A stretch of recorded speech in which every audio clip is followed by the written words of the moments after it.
अस्सलाम वालेकुम dear students. अभी मैं आपसे जो बात करूंगा लेक्चर की वो है digestion in humans. Human beings के पास एक लंबा चौड़ा डाइजेस्टिव सिस्टम होता है। आपका कद जो है वो 5 फीट 5.5 फीट मैक्सिमम 6 फीट हो सकता है, लेकिन सिर्फ पेट वाले रीजन में 26.5 फीट डाइजेस्टिव सिस्टम आपका रखा हुआ है। और इसकी शुरुआत जो है वो माउथ से होती है। माउथ कह लें, लेकिन साइंटिफिकली इसे ओरल कैविटी कह लें तो ज्यादा बेहतर है। इसमें एक तो ये अपर जा होता है, और ये नीचे वाला लोअर जा है, और ये आपकी टंग है। ये जो अपर जा और लोअर जा में दांत हैं, ये 4 किस्म के हैं।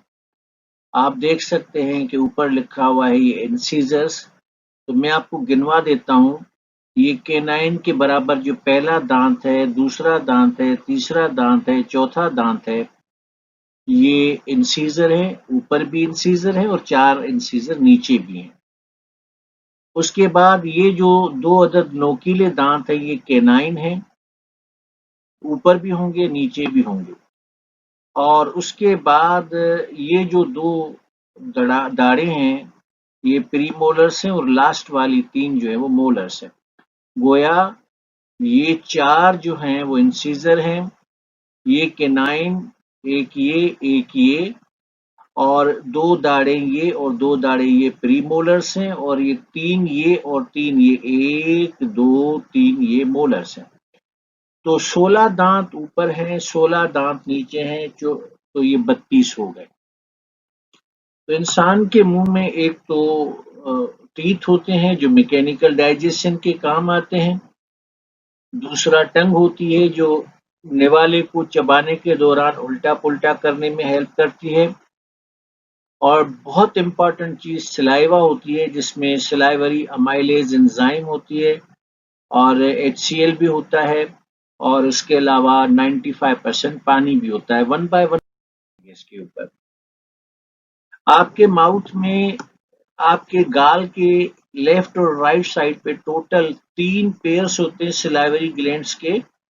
You can see them. तो ये टोटल 6 हो गए, और पेयर्स में ये 3 हो गए। तो माउथ में क्या होते हैं? दांत होते हैं जो फूड की मैकेनिकल डाइजेशन करने में रोल प्ले करते हैं। दूसरा, सलाइवा के अंदर सलाइवरी अमाइलेज एंजाइम है जो केमिकल डाइजेशन के लिए रिस्पॉन्सिबल है। और ये जो सलाइवरी अमाइलेज है, ये क्या करती है?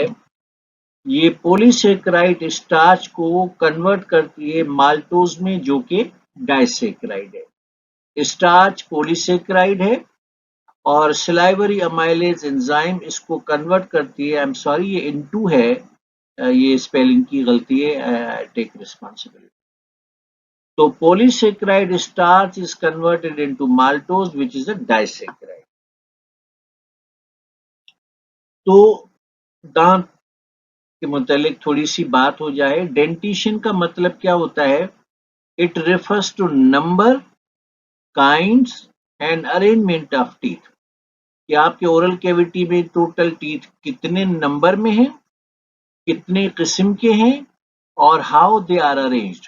तो जहां तक ह्यूमन बीइंग हैं, तो हमारे इस स्कीम जो है डेंटिशन की, वो हेटेरोडोंट है, यानी we have got different type of teeth. तो ये देखें, human beings have different type of teeth which are totally dissimilar structurally as well as functionally.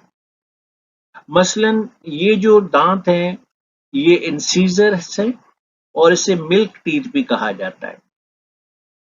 दूसरे कैनाइन टीथ हैं नोकीले दांत, और ये चीरने फाड़ने के, बोटी वगैरह को टीयर करने के काम आते हैं। और प्रीमोलर्स और मोलर्स दाढ़े हैं हमारी, सिंधी में इनके होड़ू चेबो, तो ये चबाने के काम आते हैं। तो human beings have 4 type of teeth, that is incisor, canine, premolar and molar. So to give you a good understanding, ये जो हैं दांत, जिसमें एक ये, 2, 3 और 4, 1 2 3 4, ये इंसीजर है। और ये जो नोकदार दांत है ये केनाइन है, और ये प्रीमोलर हैं और ये पीछे वाले मोलर्स हैं। अच्छा, हमारे ओरल कैविटी में जो हमारे दांत हैं वो एक सॉकेट में बंद होते हैं, जिसको जॉ सॉकेट बोलते हैं। So you can see this scheme again. This is just scheme in the upper jaw, or you can say scheme in the lower jaw, क्योंकि upper jaw में जैसे दांत होते वैसे ही lower jaw में होते, अलग नहीं होते। तो यहाँ पर ये आई का निशान है, ये इंसीजर के लिए है, तो दो दांत इंसीजर हैं। और सी केनाइन के लिए है तो दो दांत केनाइन हैं, यानी इंसीजर दांतों की तादाद 4 है, केनाइन दांतों की तादाद 2 है, और प्रीमोलर की तादाद 4 है, और मोलर की तादाद 6 है। तो ये ऊपर के जबड़े में अगर आप गिने, 2 और 2 4, 4 और 2 6, 6 और 4 10, और 10 और 6 16। तो 16 दांत आपके ऊपर के जबड़े में हैं, और नीचे भी उतने ही होंगे। तो 16 multiplied by 2 is equal to 32। तो आपके पास 32 दांत हैं। इन दांतों को बहुत सारी बीमारियां लग सकती हैं अगर आप दांतों की सेहत का ख्याल नहीं रखेंगे। पहली बीमारी है प्लाक। माएँ अक्सर करके बच्चों को कहती हैं तेरे मुंह में कीड़ा हो गया, ये हो गया, होता है। अब आपको जब कोई प्रॉपर साइंटिफिक नाम नहीं आएगा तो आप कीड़ा ही कहेंगे ना। तो प्लाक दरअसल ये देखें, दांतों को प्लाक लगा हुआ है जिसमें दांत का जो इनेमल है वो कट चुका है। क्यों होता है? क्या होता है कि it is accumulation of bacterial material and salivary material. आपके मुंह में 1.5 लीटर थूक रोजाना प्रोड्यूस होती है, जिसका ज्यादातर हिस्सा आप पी जाते हैं। और इसको अजीब ना समझें, थूक की अगर केमिस्ट्री में आपको समझा दूं तो आप हैरान रह जाएंगे। तो बहरहाल आपका जो सलाइवरी मटेरियल है उसमें बैक्टीरिया मिक्स हो जाते हैं। अब रात को कुछ लोग सोते हैं तो मुंह खुल जाता है, और दिन भर बातें जो होती हैं तो उसमें भी मुंह घड़ी घड़ी खुलता है। तो ये जो बैक्टीरियल मटेरियल और सलाइवरी मटेरियल दांतों के इनेमल पे और मसूड़ों के अंदर पेवस्त हो जाएगा, तो ये तो अपना काम दिखाएगा। बैक्टीरिया को तो बैठे बिठाए एक डाइनिंग टेबल आपके माउथ के जरिए हासिल हो गई है, तो उसकी वजह से आपको प्लाक हो सकता है। इसमें क्या होगा? Bacteria will cause inflammation of gums, यानी आपके मसूड़े सूज जाएंगे, और पेरिडेंटल लेयर इज डिस्ट्रॉयड, यानी आपके दांतों की जो थिकनेस है वो खत्म हो जाएगी और कमजोर होकर दांत गिर जाएंगे। दूसरी बीमारी उनको लगती है जिनको पहले ही प्लाक होता है। इस बीमारी का नाम है कैलकुलस। इसमें क्या होता है कि पहले ही बैक्टीरिया और सलाइवरी मटेरियल तो था, लेकिन खाने पीने की अशिया के साथ जो मुख्तलिफ मटेरियल्स हैं वो भी उसमें मिक्स हो जाते हैं, तो नतीजतन आपको कैलकुलस हो जाता है। इसमें क्या होता है कि आपके दांतों के ऊपर, यानी सामने से भी और अंदर साइड से भी, इस तरह का ये स्टेनिंग मटेरियल जमा हो जाता है। और ये जो स्टेन है ये दांतों पे इतना मुस्तकिल होता है कि आप किसी माहिर डॉक्टर से स्केलिंग करवा के ये उतार सकते हैं। लेकिन हैदराबाद जैसे शहर में जहां तक मुझे मालूम है कोई इतना अच्छा डॉक्टर नहीं है।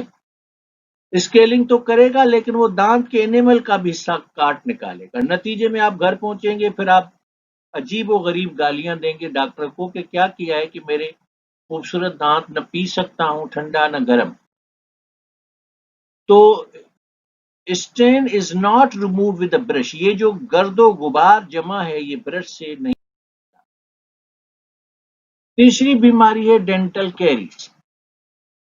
अब ये देखिए साफ सुथरे दांत हैं, ये मेरे ही होंगे, हेल्दी टीथ हैं, और डेंटल कैरीज में आप देखें, यहां से ये कहाँ चले गए दांत, यहां से कहाँ चले गए दांत, ये दांत कहाँ चला गया।